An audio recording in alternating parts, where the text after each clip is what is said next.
Is safety improving in New York City public housing developments? Mayor de Blasio thinks so. What about you? The call starts now.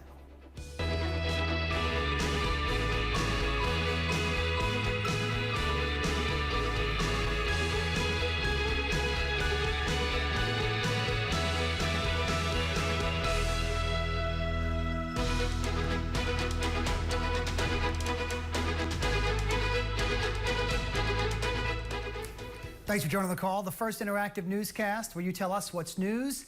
I'm John Schiumo. Mayor de Blasio touts the progress of ongoing safety improvements at public housing buildings, but some residents say more needs to be done. New York One's Rochelle Boone has the story. If you have an opinion, get ready to share it.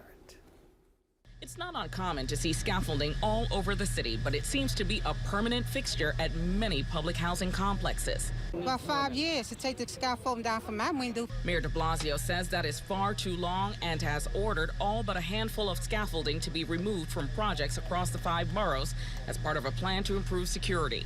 The mayor called the scaffolding legacy sheds and says the construction platforms will be gone by the end of next year. Some of these sheds in some developments in the city were up for over a decade in a development. For over a decade. Even when no work was going on, they just sat there. Certainly, criminal activity that was occurring in these sheds was obstructed from the view of cameras, if there were cameras in the area, and from the view of residents as well as offices. The announcement was made at the Lincoln Houses, where de Blasio spent the night during his campaign for mayor at the invitation of Reverend Al Sharpton, who was also on hand for Wednesday's announcement. But during the mayor's speech, we have benefited. He was heckled by a few residents who said the announcement was a photo op and called for more policing. Other residents quietly agreed. I don't feel like the scaffold is the thing. I mean, it's time for them to go down, but we need policing. We need security around here. It's bad. The mayor says removing the scaffolding is a step towards improving safety. His next move is to install 214 security cameras here by the end of next year. In Manhattan, Rochelle Boone, New York One. So what do you say tonight? Do you welcome the removal of the scaffolding? Do you want to see more police, more cameras? Have you noticed a change in safety measures at public housing this year? Call 866-NY1-TALK to join the conversation. That's 691-8255. You can also email the call at ny1.com. Tweet us at NY1TheCall or post your comments on our Facebook page wall with your first name and neighborhood. Your thoughts coming up in a few minutes. It is time now for the first word.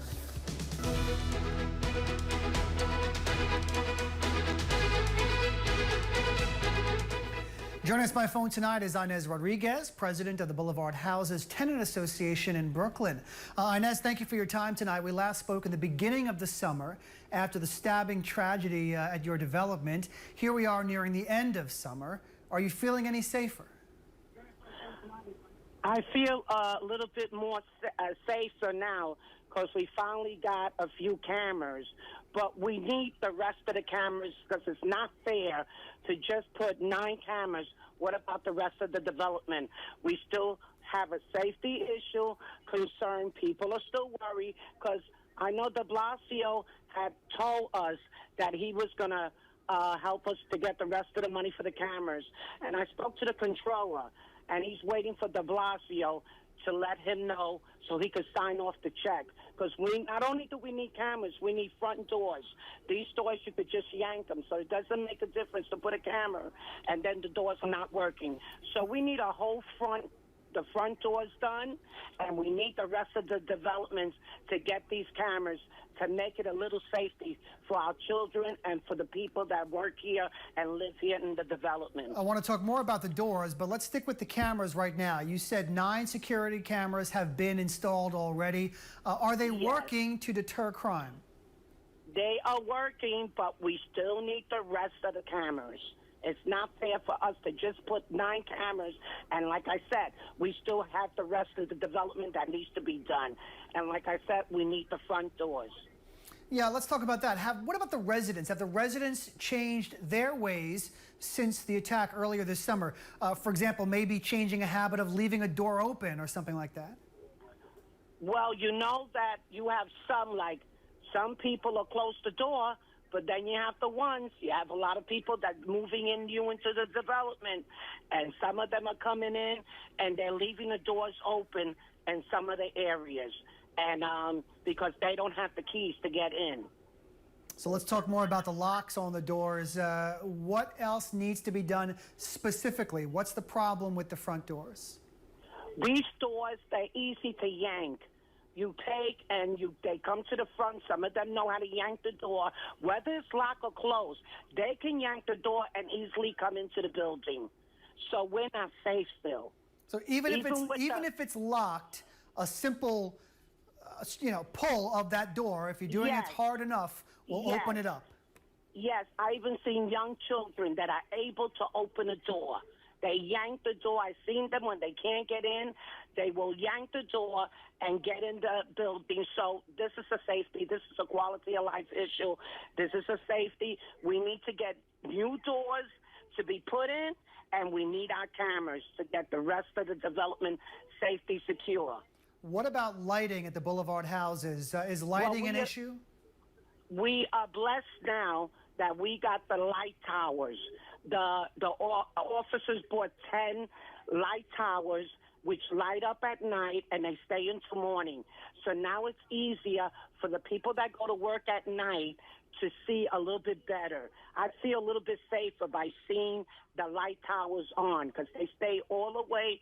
The police officers come and put them on, and they're on until the next day, the next morning.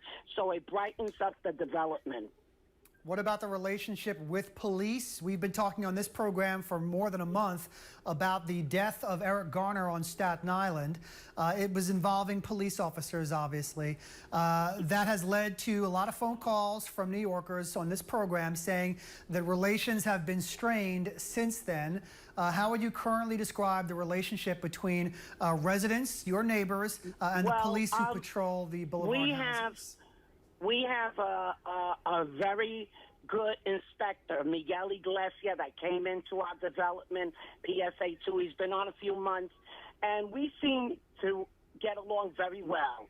And I like the way the officers are coming up and talking to the kids and to the people. So we haven't had any problem here at Boulevard. He's doing a very good job, and the officers are working with us because we stay in touch with our inspector. What happened to Eric Gardner, I feel real sorry.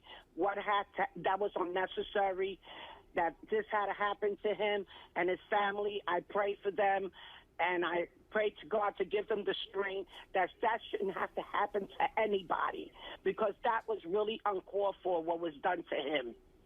Inez Rodriguez, president of the Boulevard Houses Tenant Association, thank you for your time. Thank you for having the first word tonight. We'll take a break and hear from you next. What safety measures do you suggest to cut down on crime at public housing? A viewer named Damon weighed in earlier. He emailed, we need strict enforcement of the law and no toleration of bad tenants. Removing scaffolding would help, and cameras would also help. Do you agree with Damon? Are the improvements Mayor de Blasio proposed earlier this year making a difference, or would you have heckled him if he held a news conference where you live earlier today? We'll have your calls, emails, and tweets all next on The Call. Whenever the shed is not being used, get it down. If work has to be done, get the work done. Put it on a timeline that respects the people of the development. We have already, since the beginning of this year, taken down 13,000 feet of similar sheds around the city. That is between 2 and 3 miles of sheds at developments around the city. The ones we're taking down here, by the way, are almost a half-mile worth of sheds all throughout the Lincoln houses. That's how much of an impact is made on people's lives. Join the conversation. Call 1-866-NY1-TALK. Email thecall@ny1.com or tweet us at NY1TheCall.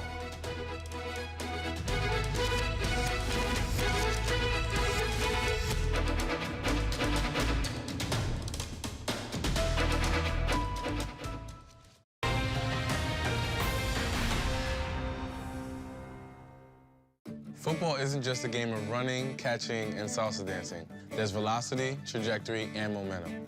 On the field and off, science and math are a winning combination. Getting your kids excited about these subjects now can lead them to great jobs in the future. That's why Time Warner Cable developed Connect a Million Minds, to introduce young people to hands-on learning that will spark a lifelong interest in math and science. Find out how to inspire your kids at connectamillionminds.com. Whoever said getting there is half the fun never experienced rush hour in New York City. But for the rest of us, there's the Rail and Road Report on New York 1.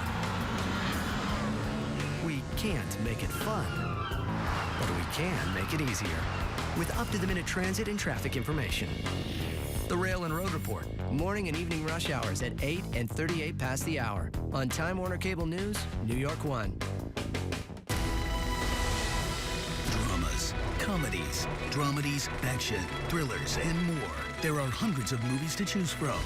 Watch Talking Pictures on Demand for your inside guide to the best movies readily available on Time Warner Cable. I'm Neil Rose. Join me with my movie critic friends as we explore some of the best movies for you to enjoy on demand. Talking Pictures on Demand. Saturdays at 12:30 and 5:30 on Time Warner Cable News, New York 1. The New York Times. The articles, the journalists, their stories. The New York Times Close Up. Saturday nights at 10 and Sunday mornings at 10. Only on Time Warner Cable News, New York 1. Looking for an 11 o'clock newscast? You've got plenty of choices. But if you're looking for a newscast that only reports on New York City, there's only one choice. Get the news you want from all 5 boroughs. Time Warner Cable News, New York 1 at 11. The New York Times Close Up. Saturday nights at 10 and Sunday mornings at 10. Only on Time Warner Cable News, New York 1.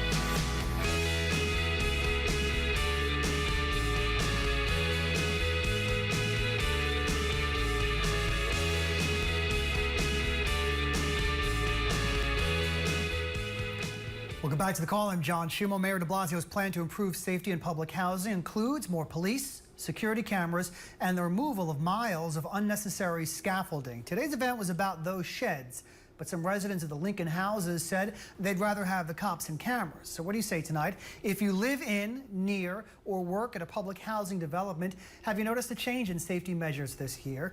Are these improvements making a difference? And if not, what would you suggest? Call us toll free at 866-NY1-TALK. That's 691-8255. Email the call at ny1.com. Tweet us at NY1TheCall or post your comments on our Facebook page wall. All we ask for is your first name and neighborhood. Let's go to the phone and see what our fellow New Yorkers have to say. Maria is in Woodside and starts the conversation off for us tonight. Maria, have you noticed any sort of a change in safety measures near, or whether you live there, I'm not sure yet, near NYCHA developments this year at all? Hi, good evening, John. To you as well. What I had seen is a joke in NYCHA. They put up cameras in some buildings in Woodside, and they don't work. That I know someone that has a 3-bedroom apartment. She's a school bus driver for 1181 The Union, and she has a 3-bedroom apartment. She's the only one on the lease. She has her son that was a convicted felon going in and out.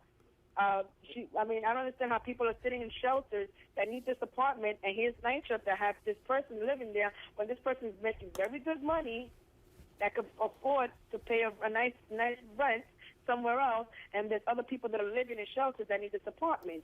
And it's a joke. There's always shootouts. There's drugs being sold right in front of you. The cops are more scared of the tenants and the young kids that are there. I mean, what they need to do, they need to really tighten this up. Mayor de Blasio needs to stop living in Prospect Park, Park Slope, and live in the project, see how it is to really live in the project, okay? Maria, it's a joke. First, I want to say thank you for not saying the tenant's name, because I don't want to, we'd have to cut you off if you did, because obviously I don't want to have a show here where people's personal business is aired. So thank you for that. first of all. Secondly, I want to go back to that original statement, which you said that people are living in this one apartment, these people who will remain nameless, and NYCHA is not doing anything about it. It's not the first time I've heard this claim. How widespread is that? People who are living inside the housing development who shouldn't necessarily be there. How widespread is that? 3-bedroom apartment. Okay, this particular tenant has a 3-bedroom apartment. Has the brother? She's a bus driver for the Board of Ed, making top dollar, $11.81 from the union. Brother that works for the Parks Department, the boyfriend that works in the motel, the son that's supposed to be kicked off of NYCHA, God knows how long, for selling drugs in the complex. There's a camera overlooking her apartment, and NYCHA doesn't do anything about it. Like, this is ridiculous. And there's people that are sitting in the shelter right now that could use this 3-bedroom apartment. And mind you, she's the only one on the lease. Okay? So you tell me there's a lot of loopholes that NYCHA needs to tighten up.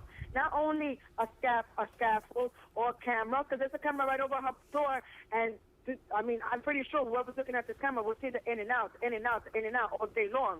Maria, okay? Maria in Woodside. Maria, I got to say thanks to you for calling up, sharing that story with us. Maria in Woodside, thank you for that. Let's stay with the phones. Go to Robert in Jamaica. Robert, what changes would you make to improve security at NYCHA? I would put police bodies right there in the lobbies of these buildings, because cameras only see people. They don't actually catch them. If you was to put a police body or some type of volunteer, tenant association groups of people that could patrol, those kids would have never been stabbed in that particular building if a police body was stationed there, because that perpetrator would have been too afraid, I believe, to commit that crime. Police officers, that'd be an expensive proposal, Robert. 334 housing developments were responsible for more than 20% of the housing authority's overall crime. So I'm sorry, 15 of the 334 were responsible for 20%. So would you suggest putting the officers in just those 15 or all 334 permanently stationed? They got to be in all of them. I believe all you need to do is assign one police officer to a shift each day to each and every housing development building throughout the city. Robert in Jamaica says more police are needed. Robert, thank you. Eva in Flushing, talking about the scaffolding. Yes, the scaffolding needed to be removed. It's a shame that folks had to live so long with these eyesores. What I don't understand is, why has this issue, along with other security measures, not been brought to the forefront by the community leaders prior to this time? Can one of them answer that question? Eva in Flushing.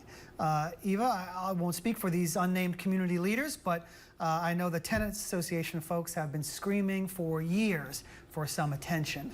Found that out the first night we did a show on NYCHA many, many years ago, and the phone lines lit up right away with folks saying, thanks for giving us a platform.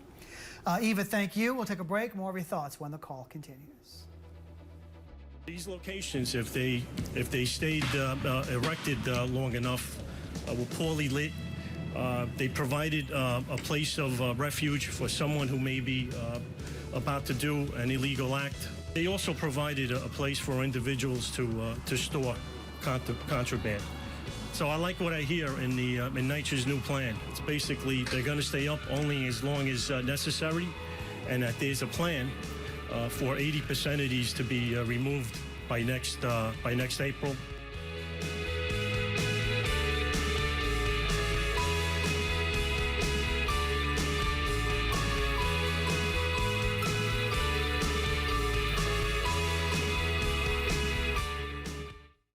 Closed captioning is sponsored by 1-800-GOT-JUNK for home and office. Your local political news is just keystrokes away at ny1.com/politics. Check up on what's happening with your local elected officials or political campaigns using your phone, tablet, or computer. ny1.com/politics. No matter how perfect the weather may be, that can change in the blink of an eye. That's why Time Warner Cable News New York 1 has weather every 10 minutes. When you need the weather, we have the weather. Time Warner Cable News, your 24-hour local news channel, has weather every 10 minutes on the ones. 1 after, 11 after, 21 after. You get it. Your next local forecast is just a few minutes away. Weather on the ones, only on Time Warner Cable News New York 1. Math and science are far more than just subjects at school. If you're passionate about cooking food, math and science become part of your everyday life. We learn measurements, we learn fractions. That's why Time Warner Cable created Connect a Million Minds, to show young people that math and science can be fun and lead to a career of their dreams. Whether it's an engineer, a food scientist, or a rock star chef. Visit connectamillionminds.com to learn more. The sports day isn't over till you've watched Sports on One, The Last Word, every night on Time Warner Cable News New York 1. We're fans too, and we share your love of the game with highlights, analysis, and coverage of your hometown teams. Hear about the ups and the downs. You're out. Watch Sports on One, The Last Word, every night at 11:35. The most complete hour of local sports on Time Warner Cable News New York 1. The New York Times. The articles, the journalists, their stories. The New York Times Close Up, Saturday nights at 10 and Sunday mornings at 10, only on Time Warner Cable News New York 1.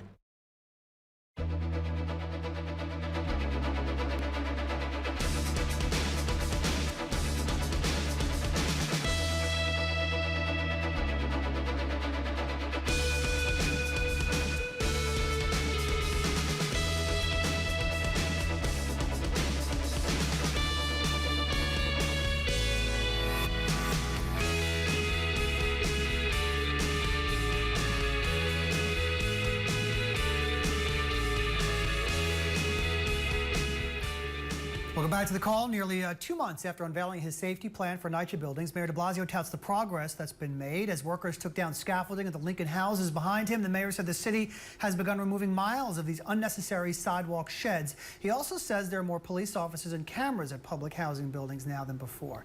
But some residents complain the changes aren't happening too fast enough. What about you? What do you say tonight? What suggestions do you have to improve security? 866-NY1-TALK, the call at NY1.com, or tweet us at NY1TheCall. Let's go back to the phones. Our next caller is Mary on the Upper West Side. Mary, your thoughts on the changes proposed by Mayor de Blasio earlier this year and whether you're seeing a difference. Are they working? Yes, John. Good evening. To you Listen, as well. the only difference between living in luxury housing in the highest development and housing is that you can't get into a luxury building. There's an office there. There's a person in the lobby sitting at a desk, and there's a doorman outside. This prevents all crime. In housing, you don't have to hire and bring any police officers in there. You don't have to hire any new people. Take one of the workers who is a maintenance worker or hauling out the garbage and train them as a worker to sit in the lobby. That's the entire problem, why you have no crime in these luxury buildings. You can't get in the building. Cameras are no good. They're broken. The doors, as one caller said, can be pushed in easily. And housing workers, office workers actually are in housing, but they are in separate areas, not in the lobbies. So all you need is a lobby in all of these developments where there's an office desk, and you say, where do you want to go? And then you call up, and there's a doorman. These people can just be rearranged in housing. You don't need police in these buildings. But the fact is, you cannot. What would happen if you let a 24-store building on Fifth Avenue without a doorman and without somebody in the lobby? Yeah, Mary on the Upper West Side. Mary, thank you for that suggestion. In theory, I guess it's a good one, but in practice, it'd be more challenging. Some of these housing developments are sprawling with multiple entrances and side doors and back doors, and it's just easier for someone to walk in with a key pad or get the key out closer to their apartment than to walk all the way around. It could be blocks to get to the actual lobby in some of these places. So In theory, it could work, but I guess in reality, you'd need several people to accommodate all the different entrances and exits of these places. Let's go to Osiris on the Upper East Side. Osiris, thanks for your call tonight. What changes would you make to improve security at NYCHA? The most important change has less to do with inability of a mayor or a police commissioner to quote unquote make housing development more secure, has more to do with controlling or influencing the type of people who eventually live together within a given housing apartment. And why do I say that? Simply because, according to the police department, the number one call that they get for having to do with disturbances has to do with domestic violence, more so than any other category. And if there's no camera that's going to mitigate against that, no outside camera, et cetera, et cetera. There's something that's far more complex and insidious going on, having to do with what happens when you get two people or more people in an apartment who really should not be there. They should not be dwelling there, and there should be a filtering mechanism, et cetera. So it's problematic. You can do everything else. Cameras will help, of course, but most of the calls from the NYPD have to do with domestic violence, and that's not a sexy topic, but that's just a fact. Thank you. Osiris on the Upper East, thank you. To Twitter, A Pink tweets, Bill de Blasio doesn't care about NYCHA residents. He's a typical politician. He will say whatever it takes to be elected. Kevin on Twitter, the NYCHA should build new apartment buildings rather than repair old ones, transfer tenants to new buildings, and sell the old buildings. That's Kevin's tweet tonight. Trina tweets, the Office of Management and Budget takes forever to process money. Cameras delete incidents after 48 hours. Tenants break doors each time they're fixed. NYCHA tries. That's Trina's perspective. And Nicole says, NYCHA, can you really just evict some of these terrible tenants? Nicole, thanks. Coming up on the half hour, I got to step aside. When we come back, we'll take a look at your top stories from NY1.com. Which one will lead tonight's Viewer Minute? You'll find out after the break.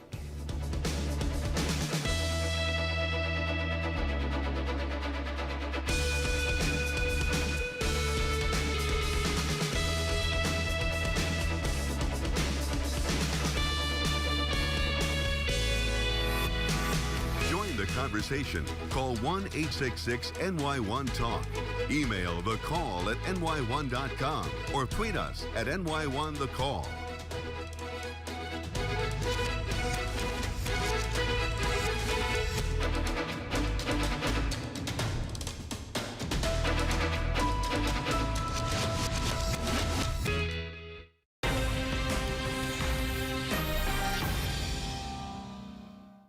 In a city with as many papers as New York, nobody has time to read them all, except for us. Here's a look at what's in the morning papers. We comb the papers from front to back to scope out the stories we think will catch your interest. We want to start with the daily news. And they're not always the headlines. An interesting follow-up story in the paper this morning. It's on page 18. Join us every morning for an inside look of what's in the papers. In the Papers is only available on Time Warner Cable News, New York 1. It takes people with real knowledge to build and maintain a race car. Polymers, hydrocarbons, thermoplastics, math and science, you bet it is. Many kids don't understand how important these subjects can be. That's why Time Warner Cable developed Connect Million Minds to introduce kids in our communities to opportunities that inspire them to develop these important skills. How can my car go faster? Maybe your child will figure it out. Find out more at connectamillionminds.com. We all know money doesn't grow on trees, but making your money grow is a different story. Tuesdays and Thursdays on Time Warner Cable News, we bring you reports to help bolster your personal finances, with some helpful hints on spending less and saving more. Money Matters, Tuesdays and Thursdays on Time Warner Cable News, New York 1. Get a front row seat to New York's music scene, from mainstream musicians to underground artists and everything in between. Every Tuesday and Wednesday on Time Warner Cable News. We bring you album and concert reviews, music festivals, backstage access, and exclusive interviews. That's my favorite music. Those late 60s when you had rock meeting pop. We keep our ear to the streets when covering special music events around the city. Sound Advice, Tuesdays and Wednesdays on Time Warner Cable News, New York 1.